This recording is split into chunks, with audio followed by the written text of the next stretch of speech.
All right, so I just got this in. I actually ordered it last night, like past midnight last night. And I guess apparently Amazon has a warehouse where this was in stock nearby. Basically, was got it a few hours ago. Basically, late this afternoon.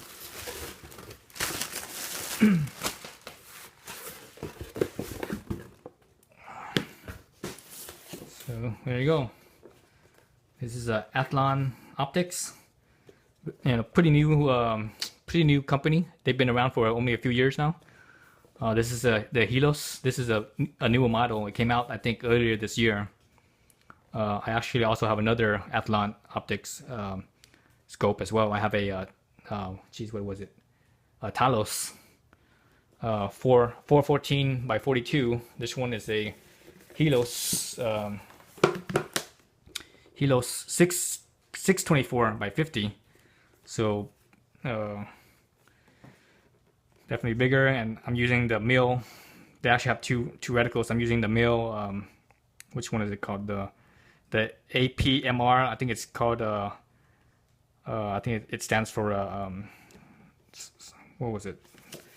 It stood for. I can't remember what it's called now. It's they have two versions of this scope, or the two different reticle. One is for no, yeah, that's right. One is for mill, and the other one is a MOA. So this is the mill one. This is a first focal plane scope. So first focal plane scope are pretty neat because as you zoom in on the magnification, the crosshair will get larger or smaller with the magnification. So that way you're always wherever the dot is, at whatever distance and whatever zoom, it always pretty much stays on it stays in the same proportion, so it doesn't get all screwed up. So this is a 30 millimeter tube diameter. That was a big objective. So remember, this is a 50. Oh, it comes with a, oh sweet, it comes with a, I didn't realize it came with the flaps. So I like these flaps much better than the bikini. I hate those bikini things. So Helos, this is nice. So this new Helos, the clicking system here, or the adjustment, it actually locks down. So right now it's locked down, so I can't spin this. I actually have to lift this up. Just this down a little bit. So I actually have to lift this up. All right, see that? I have to lift it up so I could click it. So that's cool right there. So that way you don't accidentally bump it or something, and it turns into the wrong spot. The parallax adjustment is good from, let's see, how far does it go down? It goes down to from 10 yards all the way. Wow, that's very firm. So that's good too. So you can't just bump it and it goes out of whack, to all the way to infinity. Well, that's cool. This is a mill dot, right? Mill dot, and also mill adjustment for the windage and everything. They should have made this instead of yardage. They should have made it in meters. That'd be a lot better, I think. And on the side here, this is the this is a little scratch or something here. Actually, no, it's not a scratch. It looks like paint. Probably when whatever was doing the numbering, it might have smeared a little bit there. But anyways, so this is the adjustment for the illuminated reticle. So you get have a no illumination to having some illumination. Wow, that's firm. Wow, that's really firm. Yeah, I could barely spin it. Ooh, that's firm. So let's see, made in China. So that's how we keep the low price. But for the price, the scope, it's really high quality. That's why I really like Athlon Optics.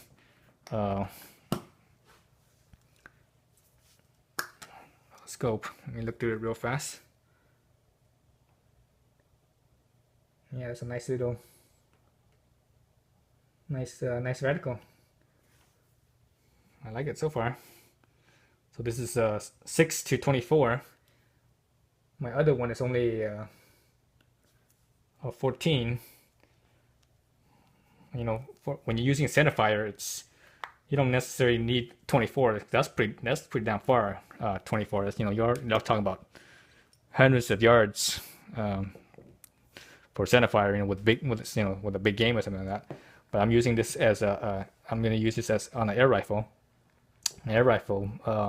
Basically, I'm only going to shoot out to about 100 yards only.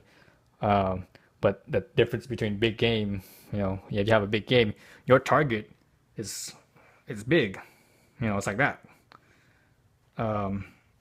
Whereas for air rifles, your target it's literally, you know, the size of your pinky nail, right? At 100 yards, size of the pinky nail, that's tiny, you know. So it's kind of like equivalent for a big game where your target's real big, and you're at say 500 yards, for example, and then it's, you know, smaller. But anyway, so that's besides the point. This is really nice. Everything's nice and tight. It actually seems nicer than my Talos. Yeah, this thing seems nicer than Talos. I definitely like these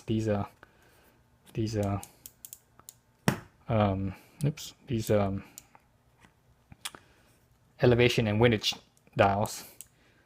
It feels very positive. It locks down, doesn't move. It feels very nice.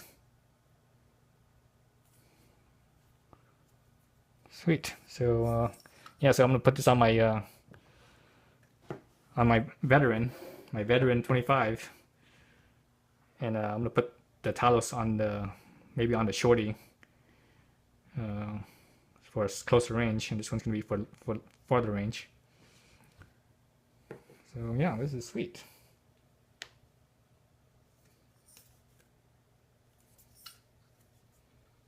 Okay, so there you have it. I think this thing is like 13 inches, I believe, something like that. Let me grab my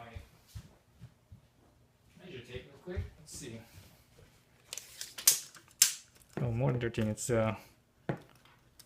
let's see, 14 and 5/8.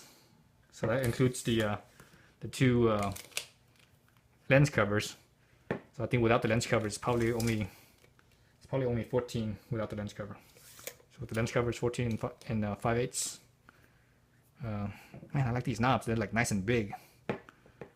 Very if your hands were wet, you know, this thing is not gonna slip. So I like that. That's sweet. I'm not sure about I'm not sure about this illuminating part right here. It's so hard. I guess yes, they did it. They made us have so much resistance because they don't want you to accidentally turn this while you're turning the parallax. So I wonder if they make a big wheel for this. I don't know if they make a big wheel for this. I should look that up. I wouldn't mind having a, you know, like a 2.5 inch diameter wheel on here. Makes it easier for fine tuning, especially when you're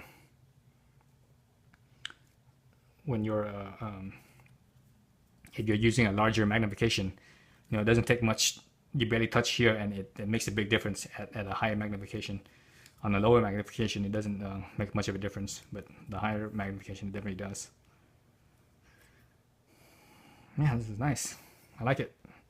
All right, so I'm gonna mount it up, and I'll get back to you on another video. So thanks for watching.